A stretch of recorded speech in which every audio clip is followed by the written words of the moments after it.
ये कामना, काम बड़ा शत्रु है, इसीलिए उन्नति नहीं हो पाती अध्यात्म में। और जो संसार में, उनको तो पता ही नहीं कि मैं पाप कर रहा हूं, वो और खुश होते हैं कि आज हमने ये भोग लिया, आज हमने ये छल कर लिया, आज हमने ये कपट कर लिया। कामना से कर्म होते हैं, कामना जितनी बढ़ती जाती है पाप कर्म उतना ही बढ़ते जाते हैं। शास्त्र के विरुद्ध मनमानी आचरण में पाप ही होता है, शब्द याद कर लो। शास्त्र आज्ञा के विरुद्ध मनमानी आचरण में सदैव पाप ही होता है। ये विकर्म बड़ा भयावह होता है और ये भारी दंड देता है, और ये कभी नष्ट नहीं होता। नष्ट तो भगवान कर सकते हैं केवल। ये आकाश में छाया हुआ शत्रु समझो, जिस समय इसका समय आएगा उसी समय भयानक घटना रूप बन जाएगा, ये रोग रूप बन जाएगा, किसी की भी बुद्धि में बैठकर आपका अहित करवा, बड़ा विचित्र स्वरूप है। कोई पूछ रहा था कि भाई भगवान के यहां तो बहुत नरक भोगवाएं, फिर यहां जन्म दें और कष्ट दें, ऐसा एक पाप कर्म है? अगर इस सृष्टि में, भारत में तुम एक कोई पाप कर्म तुम्हारा प्रकाशित हो जाए कि एक हिंसा की, एक व्यभिचार किया, एक छेड़ा, तो उसकी सजा देख लो जाके कानून में।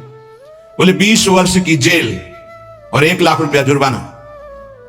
इसके बाद जुर्माना क्यों, जब उसको सजा दी जा रही है तो जुर्माना कैसे दे? उसको तो सजा दे दी। नहीं नहीं, कानून है, ऊपर से है जुर्माना। तुमने ऐसा किया, 7 साल की जेल, 50,000 जुर्माना देना पड़ेगा। ऐसे ही नरक भोग और इसके बाद पुनः तिर्यक योनियों में जन्म, उसका दंड, ये जुर्माना। खेल तमाशा समझो। लाखों पाप ऐसे हैं जो तुम्हारे प्रकाशित नहीं हुए, हमारे प्रकाशित नहीं हुए। अगर भगवान की प्राप्ति नहीं होगी तो एक एक सेकंड के कर्म का भोग भोगना पड़ेगा। ये कब तक चलता रहेगा? जब से सृष्टि रची गई आज तक चल रहा है। तो इसलिए मुझे मनुष्य शरीर से तत्वबोध या भगवत प्राप्ति अत्यंत आवश्यक है। ये काम करने के लिए हम आए हैं।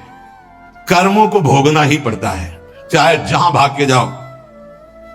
किसी ने प्रश्न किया था कि आपने कहा देवराज इंद्र ने अहिल्या के साथ गलत व्यवहार किया, तो आपने ये नहीं बताया उसको दंड क्या मिला। क्योंकि दंड का विषय नहीं चल रहा था, विषय चल रहा था कि भोगाकर्षण कितना प्रबल होता है कि हजारों लाखों अप्सराओं का स्वामी भी, देवराज इंद्र भी, एक मुनि की कुटिया में जाता है और वहां ऐसे गंदे भाव से गौतम ऋषि का वेश धारण कर अहिल्या जी का, तो उसको जानते हो क्या दंड मिला था? उसको 1000 भग हो जाए तुरंत साफ मिला था। तुझे भग से, भग माने योनि, तुझे योनि से बहुत प्यार है, तू देवराज इंद्र है, तू जो चाहे कर सकता है, तो देख मैं अभी तुझे दंड देता हूं। गौतम ऋषि ने कहा शास्त्र भगधारी हो जा। पूरे शरीर में हजारों योनियां हो गई और हर योनि से महान दुर्गंध, अब बैठ त्रिभुवनपति बन करके चरणों में लौट गए। 1000 योनि पूरे शरीर में, योनि योनि, और दुर्गंध युक्त, घृणास्पद, घोर नर्क समझो, घोर नर्क। चरणों में गिर गए, महाराज त्रुटि हो गई, आप भगवत स्वरूप ऋषि, आप बड़े दयालु, बहुत विनय की। तब का भोग तब तक जब तक भगवान रामावतार में नहीं आते। जब श्री राम अवतार लेंगे तो उनके दर्शन के लिए ब्रह्मादि सब देवता उपस्थित होंगे, तू भी उपस्थित होगा, तब यही भग 1000 नेत्र रूप में परिणित हो जाएंगे। ये दंड मिला था। तो जानते हो सिंहासन में बैठने से शर्म आती थी और महल में रहते थे अमरावतीपुरी में, निकलना मुश्किल था क्योंकि 1000 भग खुला उनके शरीर में बने हुए थे। कर्मणों गहनो गति, गहन है कर्म की गति, भोगना पड़ेगा। एकमात्र श्री भगवान क्षमा कर सकते हैं, दूसरा कोई नहीं। आम त्वाम स्वरूपापि मुख्य श्यामी मासुचा। कामना जब उपासक के अंदर होती है तो ना चाहते हुए भी उससे पाप कर्म हो जाता है। विकर्म से बचना है तो काम, कामना, वासना मन ते अति कर दूर।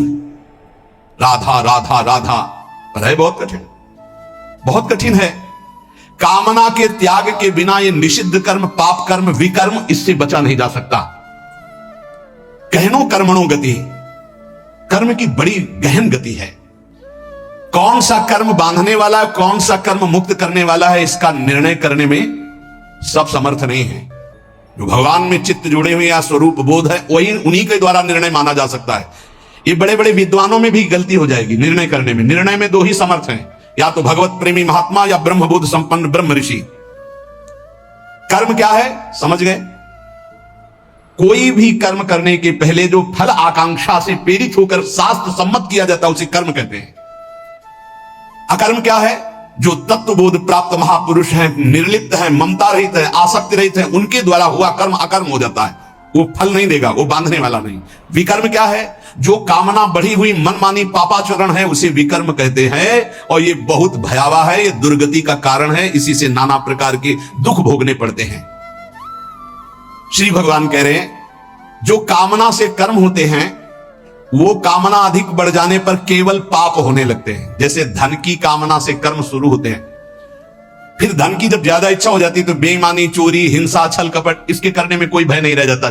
अकर्म हमारे कर्म हो जाए, ये बहुत जरूरी है। अकर्म, और उसके दो ही उपाय हैं, या तो निर्लिप्त, फलासक्ति रहित, ममता रहित, ये तो स्वरूप बोध महापुरुष में होता है। तो एक सरल उपाय है, अपने शास्त्र सम्मत कर्तव्य कर्मों को फलेच्छा का त्याग करके श्री भगवान को समर्पित कर दो। राधा राधा जपो, नहीं बहुत यहां जो भी करोगे उसका दंड मिलेगा। महाप्रभु हरिवंश चंद्र जी कहते हैं, जैसी हरिवंश नरक गति दुर्भरी यम द्वारे कटियत नक छीके, छींक दिया उसका भी है। कहां छीका, किस जगह अंगुली उठाई, किस लिए? एक एक चेष्टा का तुम्हारे कहने से थोड़ी होगा। अरे कहीं कुछ नहीं, ये बावरे लोग हैं, इनको क्या पता है। जब दंड मिलते हैं तब इनको समझ में नहीं आता कहां से मिल रहा है दंड। अजर अमर हो, अविनाशी हो, शरीर को लेकर के देहाभिमान से बात कर रहे हो, कोई भगवान नहीं, कोई नहीं। तुम्हारे आंख मूंदने से हो जाएगा क्या? इस अपराध का दंड है। ऐसे ही यहां जो पापाचरण कर रहे हो, कोई भगवान नहीं, इसका जब हिसाब आएगा तब तुम्हें पता चलेगा। करुणा निधान स्वामी ने ये जन्म तुम्हें अपनी तरफ से करुणा करके दिया है कि तुम मुक्त हो जाओ। उपासक को चाहिए कि कामना का नाश करके, विकर्म का नाश करके अकर्म हो जाए, तभी वो जीवन मुक्त होता है। कर्मण्य कर्मयः पश्येद कर्मणि च कर्मयः, सा बुद्धिमान मनुष्येषु स युक्ता कृष्ण कर्मकृत। बड़ी बात कह रहे हैं श्री भगवान। कर्मण्य कर्मयः पश्येद कर्मणि च कर्मयः, जो मनुष्य कर्म में अकर्म देखता है स्थिति, और जो अकर्म में कर्म देखता है, वो मनुष्यों में सर्वश्रेष्ठ बुद्धिमान है, वो योगी है, वो ज्ञानी है, वो संपूर्ण कर्मों को करने वाला होते हुए भी कृतकृत्य जीवन मुक्त है। ये स्थिति है। कर्मण्य अकर्म यह पश्येत, कर्म करते हुए भी अकर्म स्थिति, कर्म करते हुए भी निर्लिप्त रहना।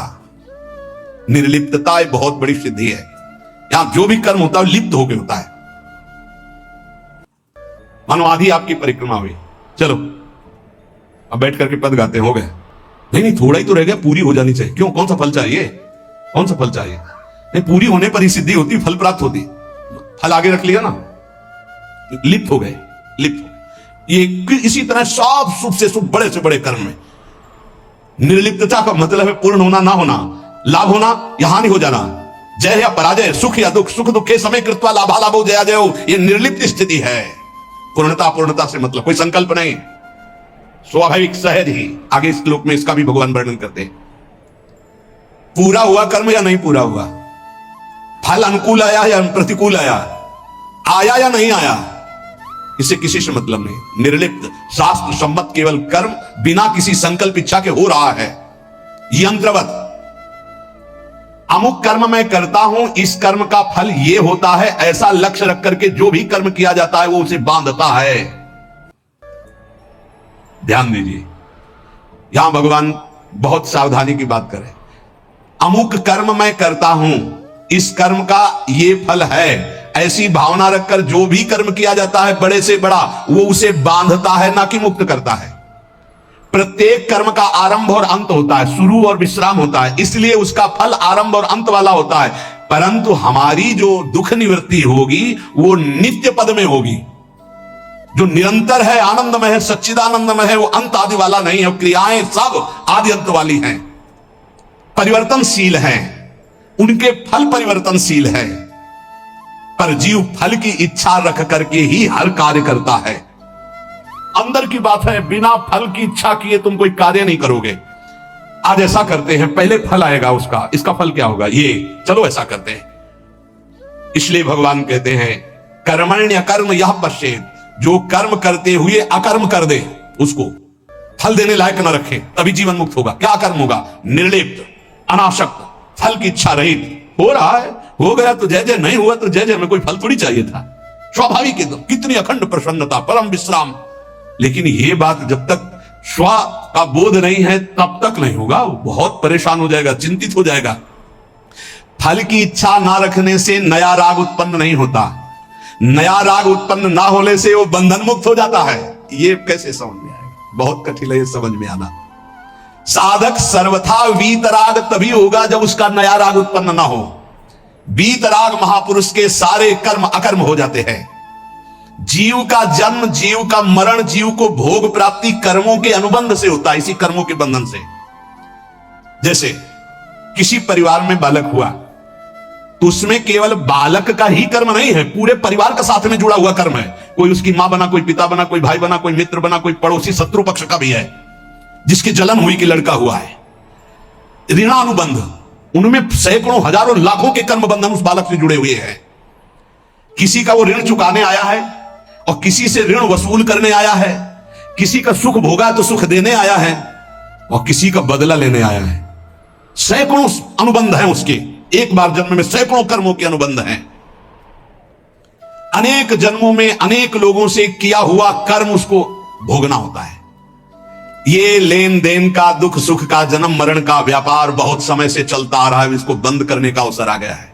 जन्म मरण से छुटकारा मिलने के लिए हमको मानव देव सत्संग मिला है। इसको बंद करने का उपाय है आगे के लिए कर्जा लेना नहीं, और जिनको कर्जा दे दिए हैं उनका माफ कर दे या वापस ले ले, दुकान बंद करे चले। लेना ना देना, मगन रहना, दोनों बात करनी पड़ेगी। या तो माफ करो, प्रभु से प्रार्थना करो कि जिनको हम दिए हैं हमें कभी नहीं लेना, हमें नहीं लेना, क्योंकि लेने आना पड़ेगा। हे नाथ क्षमा करो, हमने माफ किया, और हमको माफ करो। जिनको हो तो प्रभु सामने भेजो और सेवा करवा दो, और या फिर माफ करो, अब लेने देने से हमें मुक्त करो। प्रभु ही करते हैं। जिनसे सेवा करवाई है सेवा करनी पड़ेगी। नया ऋण लेना बंद करो, पुराना ऋण चुका दो, सेवा कर दो, सेवा ले मत। ऋणानुबंध, लेने देने का व्यापार अगर बंद हो गया तो तुम मुक्त हो जाओगे, जन्म मरण बंद हो जाएगा। जैसे दुकानदार अपनी दुकान खत्म करना चाहता हो तो उसे दो काम करने पड़ेंगे। जिसको देना है उसको तो पक्का दे दो, देना ही पड़ेगा, नहीं तो दुकान हटाने के बाद भी वो लेगा तुमसे। तुम वही दुकानदार हो ना, 100 रुपया लाओ हमारे, तुमने लिए थे, देना पड़ेगा। लेने में क्षमा कर सकते हो कि हमें नहीं चाहिए, पर देने में आपको देना होगा। जिससे लेना है उसे तो तुम क्षमा कर सकते हो, जाओ हमने माफ किया, लेकिन जिसको देना है वो देना है। नहीं हो तो कहीं भी दुकान खत्म करने के बाद भी मिलोगे तो तुमसे ले लेगा। अगर ये लेना और देना दोनों मिटा पाए इस जन्म में, तभी तो। जैसे कोई गाली दी, हिसाब है भाई, हिसाब है। और हृदय में पीड़ा हुई ना तो हमने पहुंचाई होगी पीड़ा। राधा राधा राधा, किसी ने धक्का मारा, किसी ने कटु व्यवहार किया, अपमान किया, भगवान हमारे किसी अपराध का मार्जन कर रहे हैं, इसीलिए भक्त सहता है। अपने लिए अब किसी से कोई ऋण ना ले, सेवा किसी भी तरह का कुछ भी ऋण, ये ध्यान रखो। यहां से जाना है, हमें यहां से जाना है। शरीर से प्रेम ना अपने करो ना किसी और के करो, ये छूटने वाला है, जाने वाला है। कब जाएगा अब इसका पता नहीं, शाम के जाएगा कि कल सुबह जाएगा कि दोपहर जाएगा, 10 वर्ष में जाएगा कि 5 वर्ष, जाना है। जब हमें जाना है इस देश से तो फैलावा काहे को फैलाओ, समेट के अटैची बिल्कुल तैयार। मरने से सब जग डरा मेरो मन आनंद, कब मरी हो कब भेटी हो पूर्ण परमानंद। समझ में आ रहा है? मरने वाली अब शकुन वाली बात घर में अगर चला दे तो फिर बहुत ही, हाँ ये आखिरी मृत्यु होनी चाहिए, पर घर परिवार में बातें अब शकुन मानी जाती है, मरने की बात नहीं। नहीं क्यों? क्योंकि फिर पापाचरण में रति नहीं होगी अगर मरना दिमाग में रहेगा। नारायण स्वामी ने कहा 2 बात दिमाग में रख लो, एक नारायण को, दूसरी मृत्यु को। क्योंकि जाना है यहां से तो गंदी कमाई काहे को करो, अच्छी कमाई भगवान नाम, दूसरों को सुख प्रदान करना। संसार से जो तुमने ऋण लिया है, अब हम किस किस को जाने किस किस जन्म से क्या लिया है, तो सरकार कह रहे हैं अहम तो आम सर्व पापे भ्यो मोक्षयिष्यामि मा शुचा। श्री कृष्ण की शरण में हो जाओ, वो लेना देना दोनों का हिसाब कर देंगे। मालिक, नौकर का ऋण मालिक चुकाता है, सेवक का बंधन मालिक मुक्त करता है। कोई भी गड़बड़ी हो जाए तो आगे मालिक को आना पड़ेगा। अगर सही ईमानदार मालिक है तो छाती आगे लगे, नहीं मुझे मार लो, इसको छोड़ दो, जो भी कहो वो मैं दंड स्वीकार कर, इसको छोड़ दो। तुरंत विभीषण पाछे मेला, सन्मुख राम सहयो सोई सेला। ये हमारे स्वामी का स्वभाव है। सेवा भजन जप ध्यान समाधि, अगर ये अपने लिए है तो बंधन बहुत जोर का भी रहेगा समाधि तक, और अगर ये जगत मंगल के लिए है तो लेना देना खत्म हो जाएगा इसी से। ये भी अपने लिए नहीं है।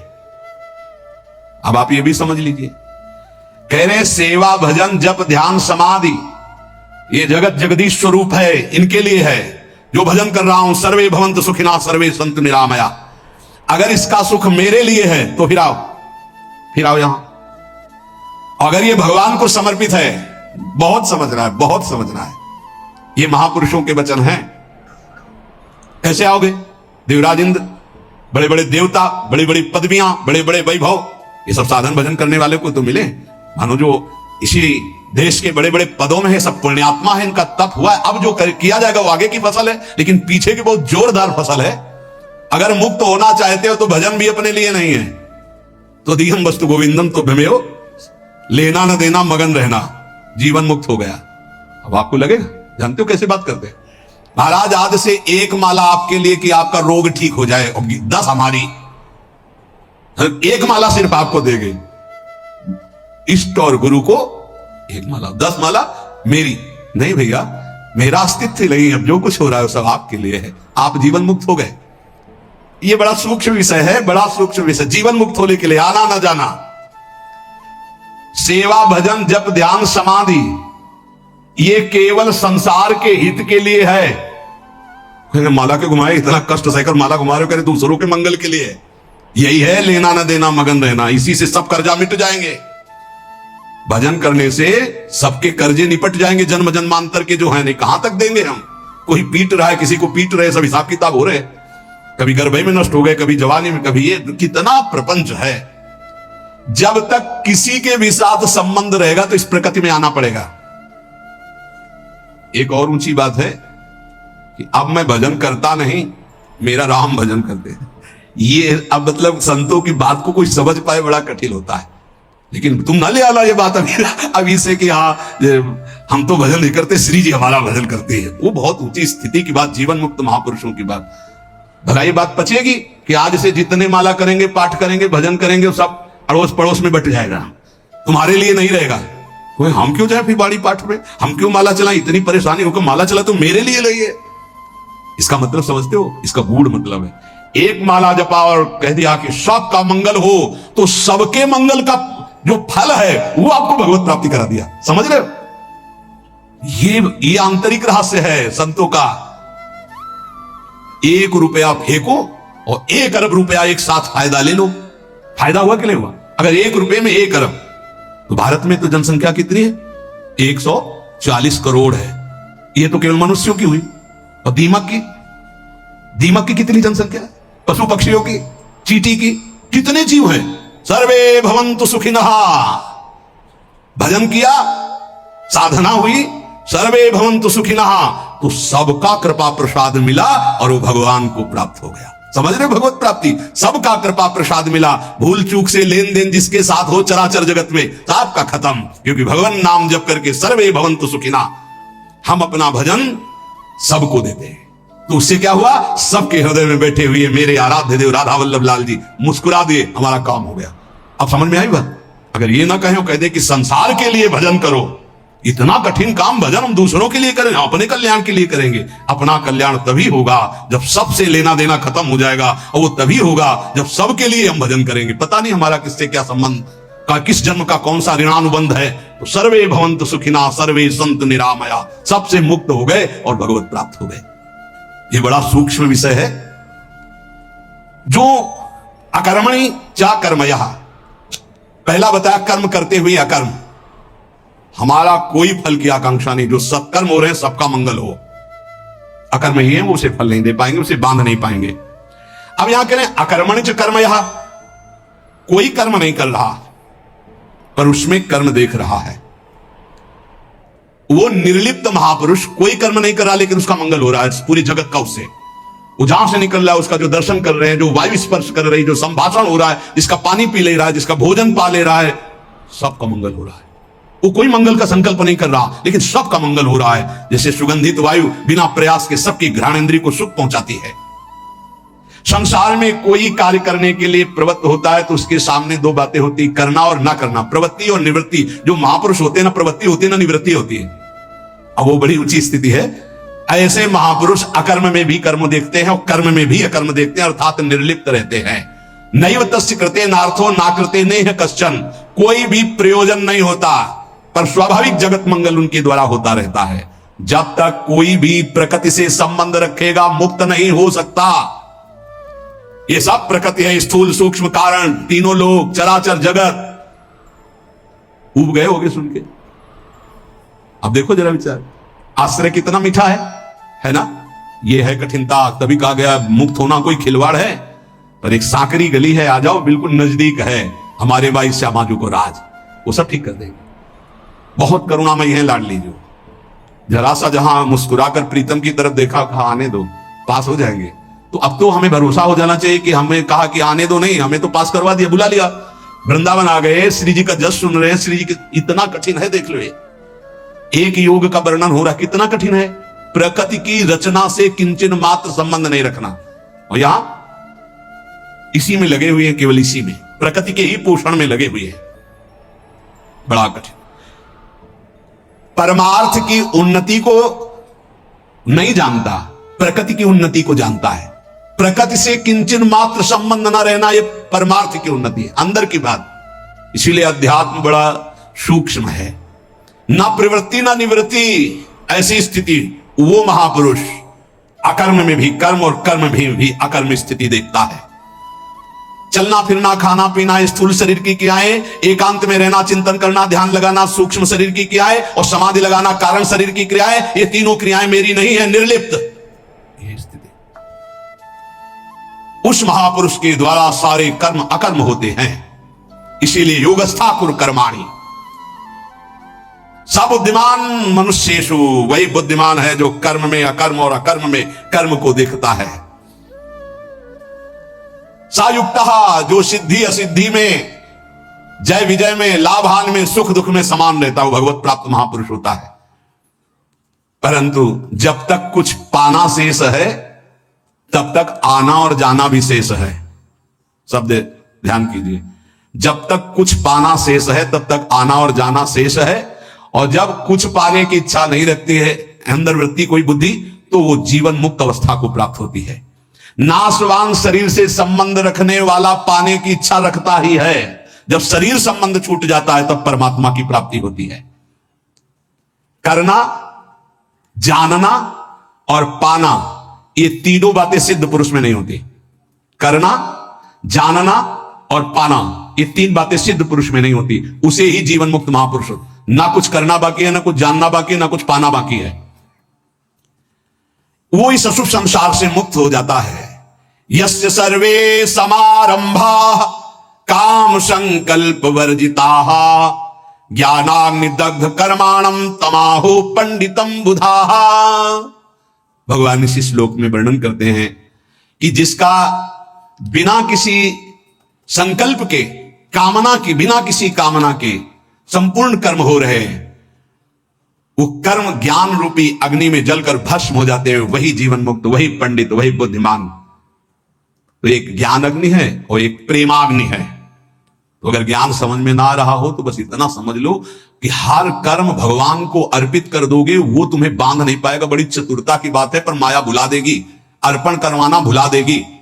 इसलिए सबसे प्रार्थना है कि प्रातः से लेकर शयन तक जो भी आपसे कर्म हो, पहले निरीक्षण करो, इसमें गंदी बात, गंदी सोच, गंदी क्रिया कौन सी हुई, और उसको डायरी में लिखो कि ये शास्त्र विरुद्ध बात हमसे हुई, जीवन में हमसे ना हो, भगवान से प्रार्थना करो, ऐसी हिम्मत बनाओ, उससे अलग निकलो, और जो पवित्र आचरण हुए वो भगवान को समर्पित कर दो। धीरे धीरे आपके अपवित्र भाव नष्ट हो जाएंगे, फिर पवित्र भाव श्री भगवान में स्थित हो जाएगा और जीवन मुक्त हो। ये बहुत सरल उपाय है और शास्त्र सम्मत है। हर कर्म भगवान को समर्पित कर। एक स्थिति आती है जब स्वयं समर्पित हो जाता है तो कर्म समर्पण पूर्ण हो जाता है, फिर वहां नहीं होता श्री कृष्णार्पणम मस्तु, राधा वल्लभ अर्पणम मस्तु, ये सब खत्म हो जाता है। पर प्रारंभ में सिद्ध बनने की चेष्टा ना करें। अगर भूल हो जाए तो हम कह रहे हैं प्रातः से लेकर रात्रि को जब शयन करो, तब पूरा का पूरा जोड़ करके, हे प्रभु सुबह से उठे से शाम तक अभी तक ये सब हुआ, आपके चरणों में अर्पित है नाथ, आप मुझे बंधन मुक्त करके अपने चरणों का प्रेम प्रदान करो, अपने चरणों का आश्रय प्रदान करो। ऐसा करने से ये जो बड़ा सुंदर विवेचन है, पर ये समझ पाना बड़ा कठिन है, तो भगवान को समर्पित कर दो, वो सब समझते हैं, वो कर्म बंधन मुक्त कर देंगे। शेष चर्चा की। श्री राधा वल्लभ लाल की।